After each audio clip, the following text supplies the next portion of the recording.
Well, there's no way around this.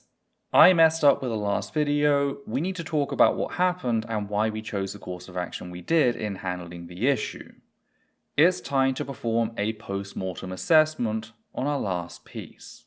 But first, a quick content warning for the following: transmisia, transmisandry, transerasure, antisemitism, racism, incarceration, psychological torture, and suicide.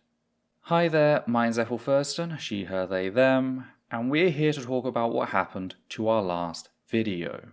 So on the 20th of November 2024, we published a video titled "Cis Woman Sent to Male Prison Because of Anti-Trans Bigotry," in which we discussed an incident involving an unnamed alleged cis woman who had been sent to a men's prison due to having masculine features. The prison staff did eventually catch their mistake, but only when it was already too late to move them, meaning the individual in question spent the night at said prison before being moved to a woman's prison the next day. I use this case to explain the harm involved with systemic misgendering along with the risks of placing a woman inside a men's prison. To highlight this, I drew back on the death of Vicky Thompson, a 21-year-old trans woman who died at the hands of the state on the 13th of November 2015, driven to take her own life after she was forced into a men's prison for the non-violent crime of shoplifting.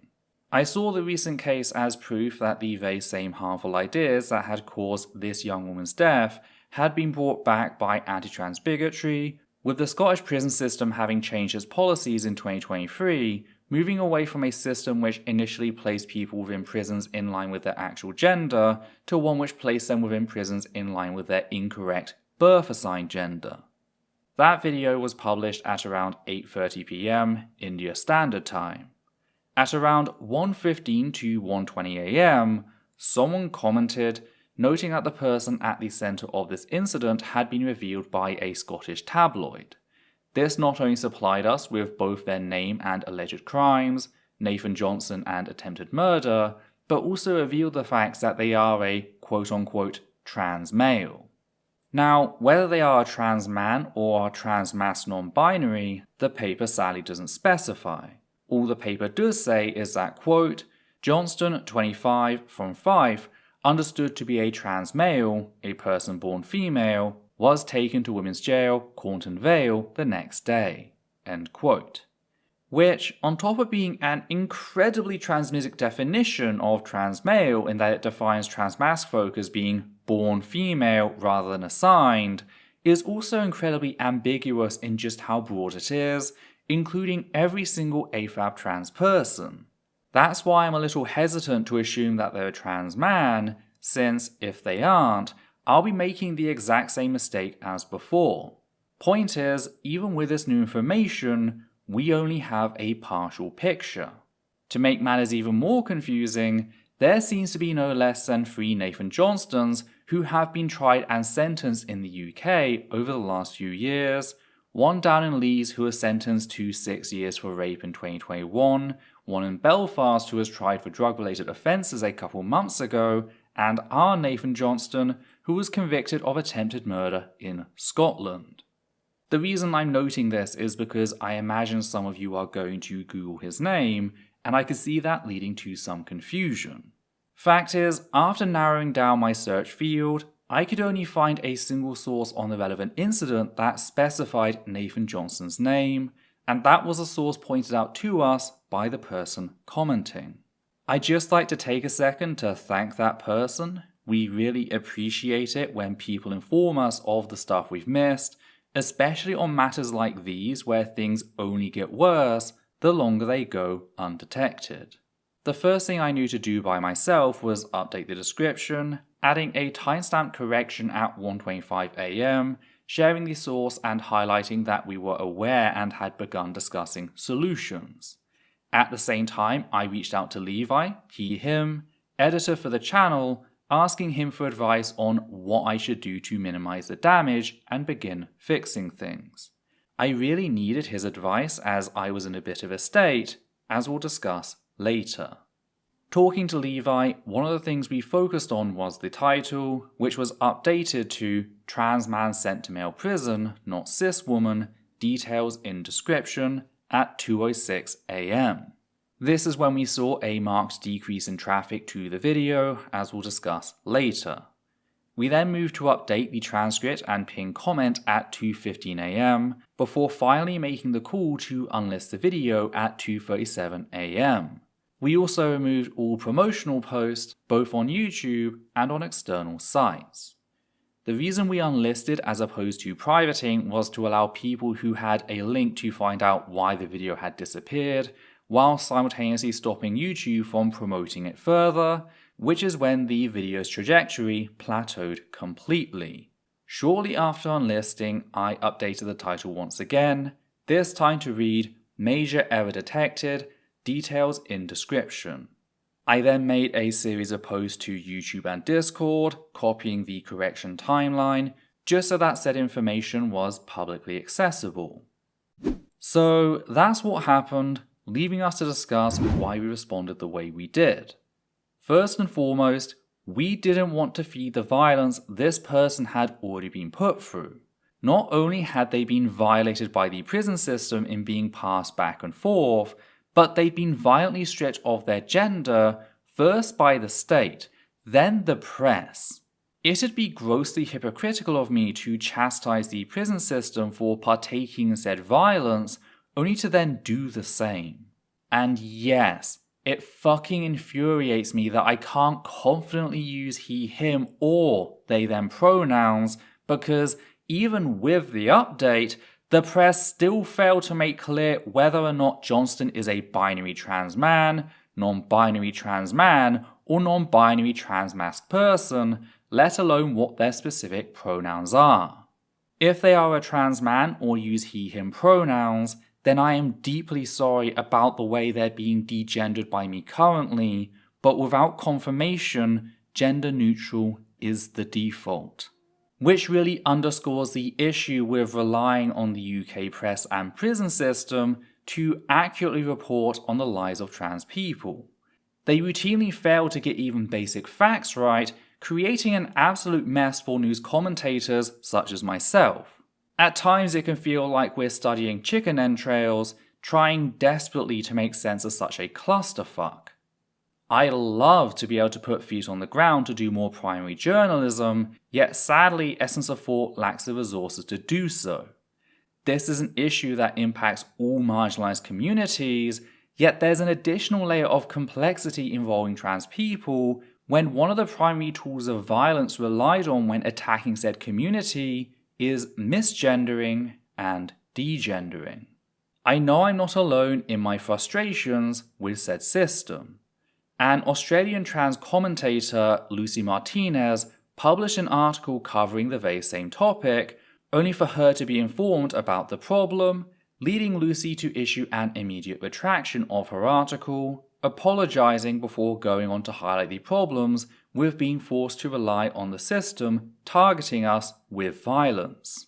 She also explained why she removed the article, instead issuing a clarification stating that, quote, "I would normally leave the article up, but I do not want to misgender the man," end quote.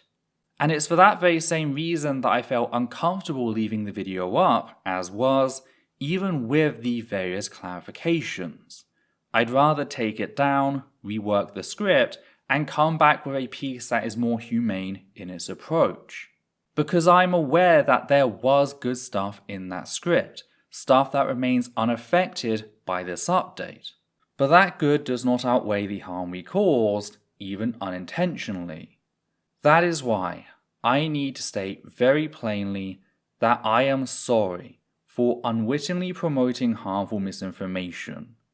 It was not intentional, but that doesn't mean that there wasn't harm caused through my actions. It's just a fact that you can do everything the right way and still fall short, as I did here. As we've always said on the channel, the reason we reference everything is because we're fallible, and this is a very clear reminder of that fact. I am human, I make mistakes, and I'm just incredibly grateful to have an audience who trust me enough to feel confident in reaching out when I screw up, and I hope our actions here can help restore as well as maintain that trust. So, with that stated, what comes next? Well, the first thing is for us to rework the script to put trans misandry front and center. As already mentioned, there was great stuff in the video, stuff that is in no way impacted by our error, stuff that should still be out there. And since we couldn't keep the video up, it's my responsibility to return to the topic and take another pass at it, whilst acknowledging the specific form of violence taking place. A fact I feel is especially important in light of some of the comments posted to the original video. We have this one, for example, which I was actually talking to Levi about the hour before everything went to hell, which opened by stating that, quote, "From the article, love Essence's brilliant comment, fuck FWS and fuck the Telegraph. Honestly, what did they expect? The stupid rhetoric and laws designed to affect trans women affects all women and girls. Doe." End quote. And so far so good, save for the casual ableism. Sadly, said person then felt the need to tag on the following sarcastic line at the end. Quote, "Sorry trans men, didn't include you because, let's face it, these gender criticals don't acknowledge you exist." End quote. Except they do, at least as much as they acknowledge trans women exist. Gender critical fascism is largely defined by two fundamental tenets. 1. All trans women are cis men lying about being women to gain access to and assault real women. And 2. All trans men are cis girls deliberately confused by a global order of Jewish elites as part of an effort to decrease white fertility, thus bringing about the Great Replacement and the collapse of white European civilization. It is quite literally this second belief, the one that targets trans men and AFAB MB folk, that defines gender-critical fascism as fascism, as opposed to some generic far-right ideology. You cannot effectively identify gender-critical fascism and thus destroy it without acknowledging violence targeted specifically at trans men because they're trans men. And no, saying, well, they're not seen as men is no more an argument against the existence of trans misandry than saying, well, they're not seen as women is an argument against the existence of trans misogyny. By saying violence against trans men is purely a variant of misogyny, you are implicitly reinforcing the very foundational narrative at the core of one of the two pillars of gender-critical fascism in implying that trans men are actually women. I don't understand why it's so shocking to suggest that we, the trans community, should not be doing that. There was absolutely no reason for said person to take a shot like this, and the fact that they felt the desire to do so in spite of trans men having not been mentioned at any point throughout the video really goes to show just how important it is to address in full context. It is on that basis that I see it as my duty, as someone beholden to fighting gender-critical fascism, to remake said video and address the specific form of violence at the core of the incident. Sadly, I doubt the updated piece will attract as much attention. Again, we saw a noticeable drop-off prior to unlisting, after we changed the title to acknowledge that the victim was a trans man instead of a cis woman. I'd love to be proven wrong, and hey, you can't get people to care without first having an open discussion on the issue. Speaking of, my work won't stop there. I am currently working on 2 scripts regarding trans misandry, including one defending the existence of said term as a trans femme feminist who came out in the second community just before Gamergate took over the internet. The point I'm trying to get across, particularly to any trans man or AFAB MB person watching this, is that I see you. I see the harm being inflicted against you, and I am trying to be part of the system that changes how these issues are seen and thus talked about. With that noted, I also want to take some time to discuss things on a more personal level, since whilst this would have been bad at any time, making this mistake hit me at the worst possible time imaginable, which is what sent me into such a doom spiral. If you follow me for a while now, you know that ever since the events of 2019, I felt cut off from both the trans community and the larger LGBT+ community. This is, in part, a personal issue.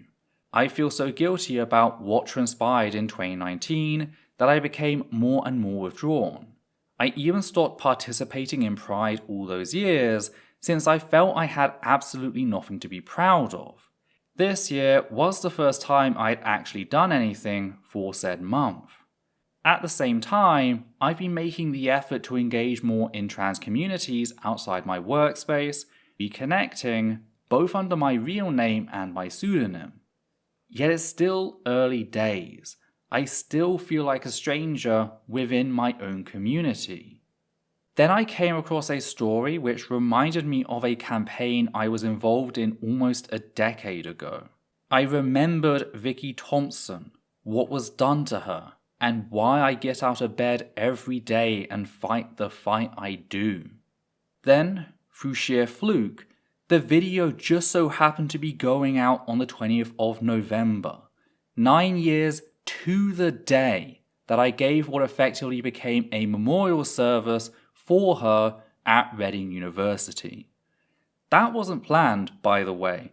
That's why I made no mention of Tidor outside of acknowledging that 2015 speech.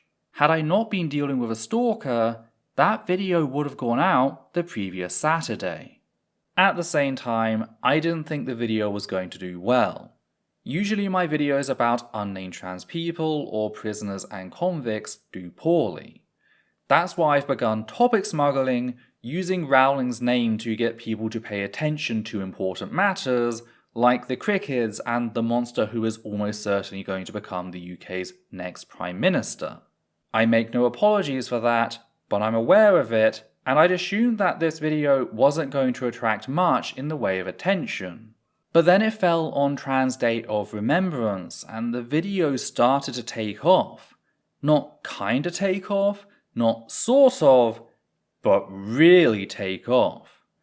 It did better than both of our recent Rowling vs. Tennant videos, it did better than our Jill Bear-Up video, hell, it did 3 times better than our Lily Orchard Stockholm video, the most viewed video on the channel. This wasn't just a good video, it was quickly becoming the most successful video on the channel ever. People were clearly connecting with this matter that I'd carried with me these 9 years. They were connecting with me and helping me shoulder the burden of the names I carry with me even after all these years. So to have to take that video and rip it out, knowing that it was the biggest break the channel had ever had at a time in which I'm not merely trying to repair the damage of the last 5 years, but reconnect with my own community, it was fucking heart-wrenching. And to make such an error on Trans Day of Remembrance, to fuck up this way, of all ways, I just felt like the most heinous piece of shit on this earth. A part of me just wanted to shut down, ignore the issue and hope nobody would notice. But the thing is, I'd know. I have a personal folder filled with all sorts of crap, and one of those folders is titled Dirty 40,000 and was created on the 22nd of May, 2023. Inside that folder is a single screenshot showing a Social Blade graph of me jumping from below 35,000 to almost 40,000 subscribers. My dirty 40,000. Why did I consider it dirty? Well, because the majority of those subscribers came from my coverage of Lily Orchard, someone I only felt compelled to expose because I originally fucked up in promoting her. I didn't feel like that number was deserved any more than I'd feel good about building my channel by erasing the violence inflicted upon trans men and AFAB MB folk. A fact I highlight not to say, woe is me, aren't I the person most harmed by all this, because I'm not. I bring this up because this should be standard operation. That's how serious transmisandry is. This isn't harm that can or should be erased. It is vital that we begin addressing said violence. And if I'm willing to tear out the most successful video I have ever uploaded, what excuses are left for other people out there? This isn't a hollow declaration, YouTube is my livelihood, so this is me quite literally putting my money where my mouth is. Thankfully, I was able to calm down with the help of Levi, who talked some sense into me about the fact that it's unreasonable for anyone, including myself, to expect me to be omniscient. I can never turn over every rock, every article, every paper. All I can do is try my best to get a good sample and trust that any mistakes or errors will be picked up by you lot. And again, thank you to the person who sent me their source. At the same time, I also remembered a very similar incident that occurred back in December of 2014, in which I published a video defending Danielle Moscato, like, the week she came out, before said news had made it into any of the articles talking about her or her official profile on American Atheist, where she was working at the time. This meant I didn't know, and had thus used both her dead name and the wrong pronouns. Thankfully, someone alerted me to the issue, I took the video down, and I fixed it before re-uploading. Remembering this incident helped me since it reminded me that, hey, I've got things wrong before, and those mistakes didn't destroy me. I just did my best with what I had, and that's what I'm trying to do here. So that is a breakdown of what happened, the unintentional harm we caused, what we're doing to fix things, and why I hope our response demonstrates the severity of transmisandry. If you have any questions or anything, do drop them below. I'll do my best to get to them when I can. With that, take care.